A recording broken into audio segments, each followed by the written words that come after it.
Hi, I'm Stan Foxworthy with Foxworthy Studios and one half of the Micro Four Thirds Curmudgeons. The other half, Mr. Larry Monteith, is behind the camera, so you can't see him. He actually looks best behind the camera. Anyway, today, after a long time hiatus, because why? We've actually had work going on. I'm finally playing around with the, I want to call it the Olympus OM-1, but we all know it's the OMDS Olympus OM-1, the new digital flagship from OMDS, OM Digital Solutions, along with their 20mm 1.4. Now, a little footnote, as of the end of last year, I am no longer a brand ambassador, an Olympus educator for North America. They have decided, since they want to go after people that do birds and macro and adventure and all that stuff, that us portrait, commercial, and motorsports photographers aren't quite their bailiwick. Doesn't matter. It's a great tool. I'm going to use it. So, today, we're going to go ahead and in beautiful downtown Charleston, South Carolina, here at White Point Gardens, otherwise known as the Battery, take a little bit of a walk around, and we're going to test this guy out and see how it does. A little factoid, though, is I went ahead, we just had the Blue Angels here for an air show, and I usually use the OM-1Xs. I love that camera. It feels so good in the hands. It does all my motorsports, my aviation, my kite surfing, all that stuff, and even portraiture. And I decided to try this one alongside, and son of a gun, I think this may even be better for aviation. So we'll see. I'll continue doing some work with it. But anyway, on with the show, I guess. We're going to go ahead and do a little bit of a walkabout and see how this one handles and works. I will tell you this. The viewfinder on this is beautiful. It is really crisp and clear. I like the new menu systems. I like the new everything about it. It just handles well. The grip is actually a little bit more pronounced. The top plate is more like, as far as this area, is more like the OM-1X. My battery grip is on back order. I want to have that so I can have it to put on occasionally for portraits and stuff. But for the most part, we'll see if this could actually replace my OM-1Xs, my OM-1 Mark IIIs, and not really, but dare I say it, even my Pen Fs.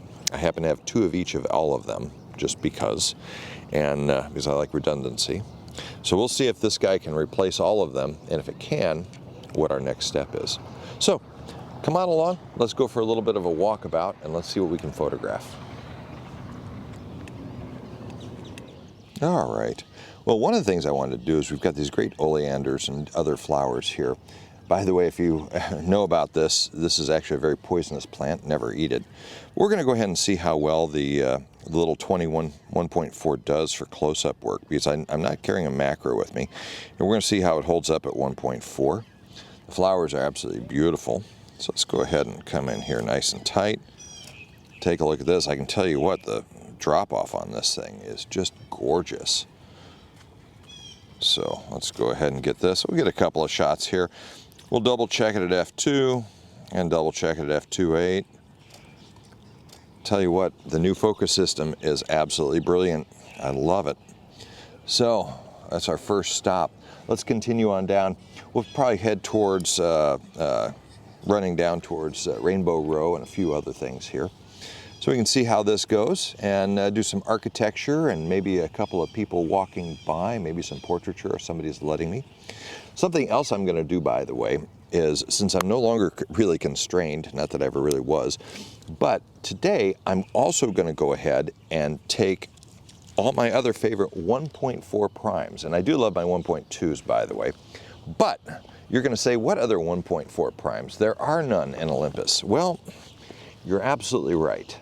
There are none, but I do have this baby, the 12mm 1.4 Lumix Panasonic Leica lens, Summilux, which is absolutely gorgeous. Love this. It gives me a 24mm field of view. That's beautiful. And another one that's fantastic is the little Sigma 56mm 1.4 portrait lens. Short telephoto, gives me about 112mm. It is gorgeous. So I get to go ahead and take these guys out. So this is going to be my trio for today.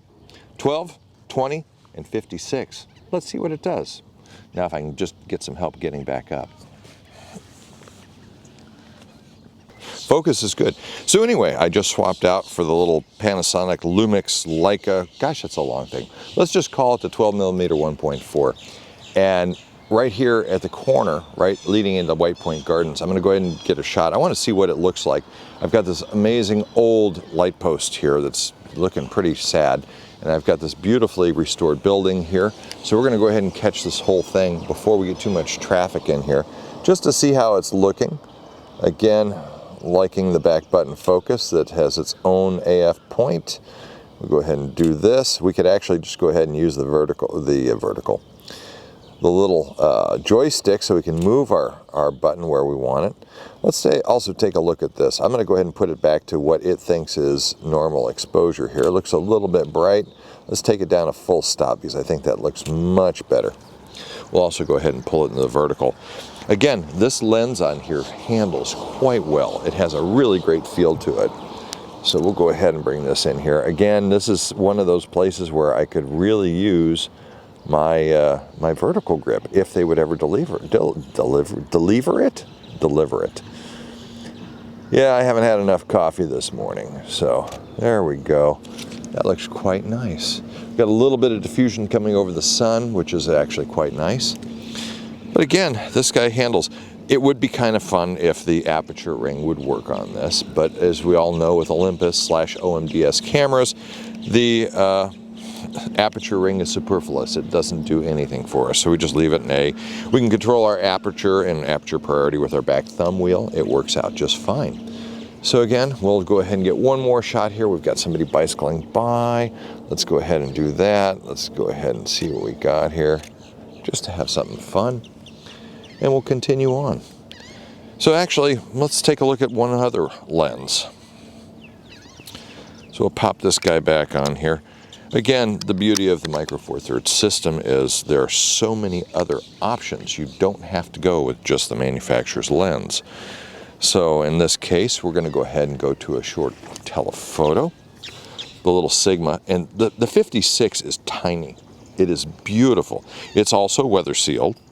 So we'll go ahead and pop this guy off here, pop this guy back on, find out where she goes here. Come on. One of those days. The 12mm is supposed to be somewhat weather sealed. I haven't trusted it yet outdoors. That's the one nice thing about the 20mm. It is a weather sealed lens, IPX rated or IP56, I can't remember. One of those ratings. And so now we're going to go ahead and we're going to try out the 56 and see how this does. You know, people always say, oh, you can't get shallow depth of field, so let's go ahead and run it to 1.4. We'll go ahead and get our lamp in here. That looks great. We got some good detail. And let's go ahead and run it all the way out to 7.1 just to see where that takes us here. But again, it's a tiny lens, weather sealed, feels great. It also is a wonderful one for portraits. I'm going to quickly, with being backlit, I'm going to go ahead and focus on Larry here. Let's go ahead and put just so you can see what this guy looks like here. He's back here with our Lumix. He looks great with the camera in front of him. So there we go. So again, shooting out here, short telephoto. I love it. The dog's looking for the birds. There we go. And yes, down here we have things like cannons and stuff like that, so I'm not trying to turn my back on you when I'm filming, but anyway, we got all sorts of fun things to do here. So we'll continue on along. We may find a subject, see how we can go ahead and do a quick portrait. I'm going to set this guy back to 1.4 just because, and it is Tack Sharp at 1.4, so that's something to take a look at. One of the things you'll notice is you can actually set the viewfinder so it shows nothing, even when you're taking pictures other than your focus point. With that, it makes your life real easy. Let me go ahead and let's see. Nope, I'm not going to annoy that person. Let's continue on and let's see if we come across somebody we can work with. Okay, we'll get a quick detail shot, architectural shot here. We'll just see what we've got here. Frame it up. Charleston has got some really, really interesting ironwork throughout the city. A lot of it was melted down to make cannons and cannonballs and stuff, but You will come across some absolutely gorgeous ironwork throughout here. We'll go ahead and get to some details here, some shots. And again, traveling with something like this, nobody gives you another look because you're shooting with a small body, a small lens, and they don't think of it as professional, which I like. Being a professional, nobody actually gives me another look. Let's continue. Let's get some more detail here. See how this looks. I think we turn that down just a little bit, 2/3 of a stop here. Some cool detail. All right. Cool.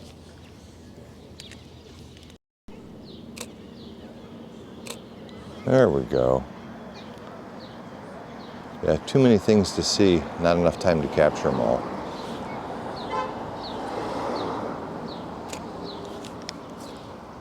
One thing I haven't even tried out to see how the monochrome mode goes. I know Larry's going to say, what the heck, why are you shooting black and white with a color camera? Because I like shooting in-camera monochromes. So let's quickly go over to here. We'll go ahead and select our color. We'll go into monochrome mode. We'll go ahead and pick up RAW plus JPEG, just because I want to see how the black and white looks.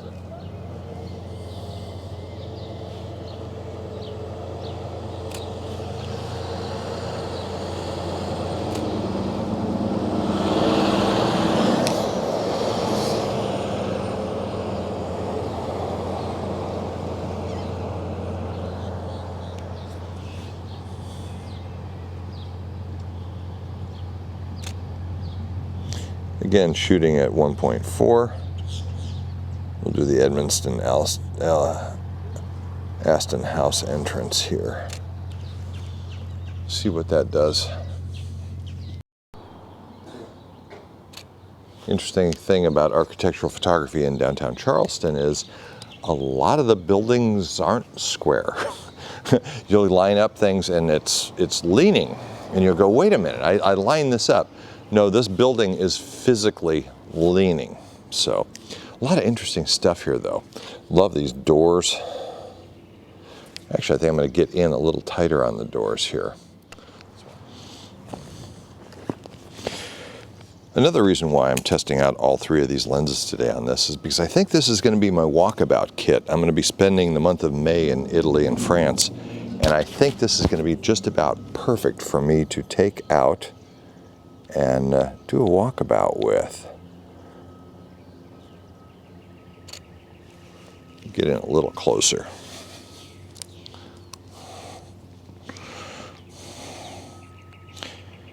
I used to think flippy screens were a joke, but I'll tell you what, really makes it nice for just lining up things because I don't feel like squatting down.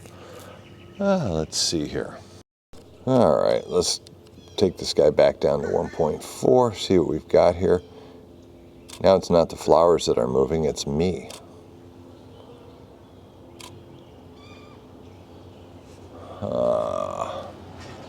Better compositions. Got red berries in here too.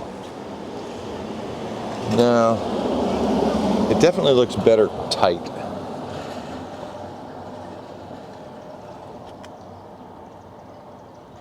Sometimes it's best to go into the vertical. I do like the high definition viewfinder.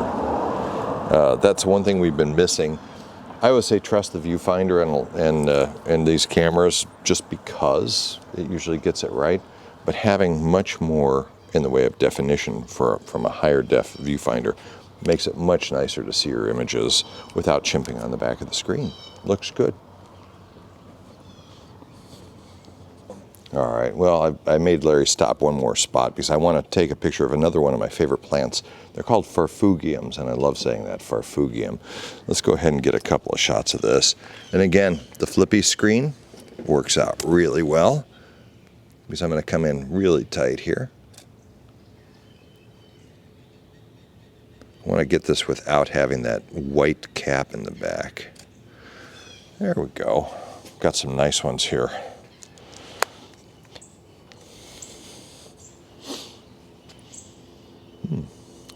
good. Let's see what else we got here. Let's come down into low angle here.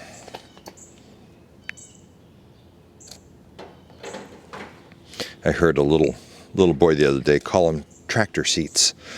He says they look like tractor seats. I haven't tried shooting any video with this, but since I'm basically a still photographer, it probably doesn't much matter. But it does do 4K video and it has a decent codecs to it. I can see using it for such, but again, I'm a still photographer, so being able to shoot with this thing is just absolutely a dream. I'm going to go ahead. We've got some really beautiful window boxes with some fig vines growing on here, so we'll go ahead and get a couple of shots of those with the 56. There we go. Yeah, I got a little ray of sunshine here. Let's see how that gets captured. I just love these gas lanterns on these.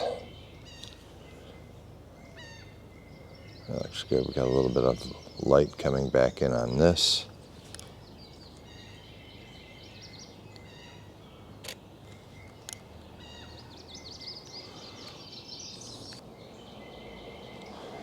These are known as resurrection ferns because you'll notice that these are dried up. They're resurrection ferns, and they'll look like they're dead until it rains, and then all of a sudden they pop back to life.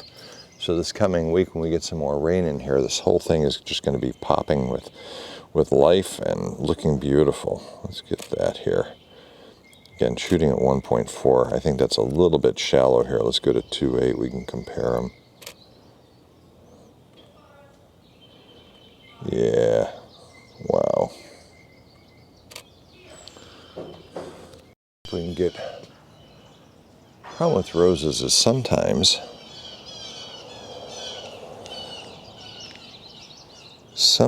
they just look dead.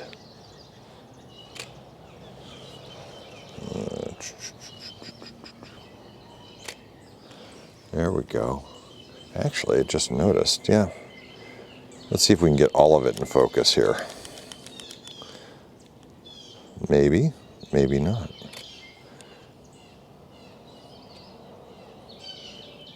Yeah, close enough. Just use the depth of field preview just to take a look, and it seems like I can get that pretty nice. Let's go back to f1.4. All right.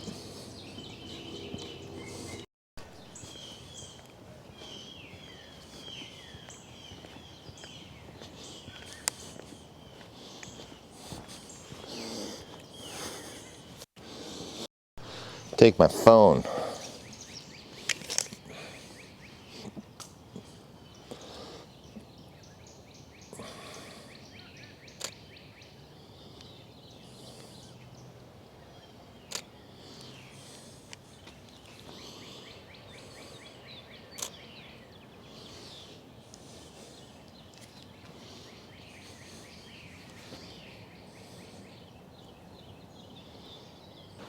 All right, here we go.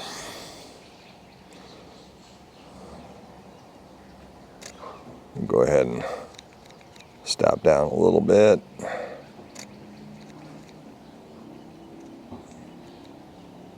And last one.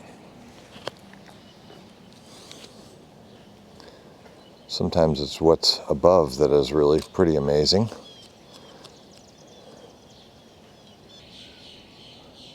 I'm really liking this 20mm 1.4. It actually seems to have just the right amount of space for a walkabout lens. It's tiny. The lens hood is actually kind of flexible, which is nice. So when I bump into things, it doesn't crack or anything else. But yeah, this is actually a really nice size lens on this camera. An angle of view on here is perfect. I'm really enjoying that. Looking good right there. One thing I've noticed is the camera tends to favor overexposing slightly. I usually have to cut it back by about 1/3 of a stop.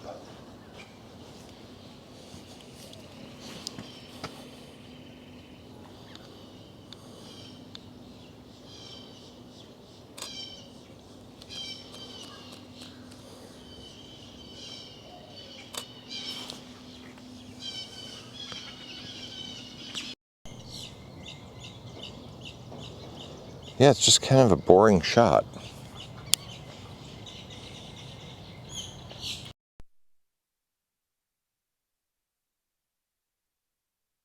We'll be rolling. Well, we had a nice walkabout down in downtown Charleston. We had our OM-1. So this, I'm really falling in love with this camera. Now, full disclosure, I love all cameras. I've had a love affair with cameras my entire life, ever since I was a small boy. If I could afford it, I would own one of everything. Nobody makes a bad camera. Everything has its strengths and weaknesses. This one, I'm thinking, is going to be the camera again for me to travel with. It's light, it's compact, it's actually dense. It feels more dense than the EM1 Mark III or the Mark II. It feels that same density that you get with the EM1X when you hold it. There's nothing, I mean, it just feels like it's a solid block of aluminum. It's absolutely beautiful. Still loving the viewfinder. The menu system is, I have to say this, it's nicer. It's more like the Canon menu system, which I've always thought was one of the best menu systems around. What about Sony? Oh, why did you have to bring up Sony? The Sony menu systems, please guys, I used to shoot them in Ulta. Why did you have to make a mess of the menus? Anyway, the beautiful cameras though. The files out of the Sony are gorgeous too. Again, you can't go wrong with anything out there. I just happen to like smaller and lighter, especially smaller and lighter, sharp lenses. And this one seems to be extremely sharp, and it handles well. I mean, the size of it is just perfect for this, where it doesn't get in the way, it's not noticeable, we can have fun with this, and for all aspects, it feels great. Both card slots are UHS 2, so they handle the fast cards. Funny thing is, I'm a still shooter and I shoot one image at a time, so it really doesn't much matter. But now you don't have to worry about which card slot is which. So with that being said, everything seems to be on target. Hopefully I will have the battery grip showing up at some point. I did hear some bad news that right now there are more back orders than they can fill with these, which is sad, especially over in Europe right now. They have been sold out forever. I happen to know that there is one more available here in our state of South Carolina up at Spartan Photo. I was drilling over it, Mike had it up there, so I'm thinking I'm going to sell off some of my older ones and get a second one of these and have a match set. So anyway, thanks for watching, and we'll see you on the next one.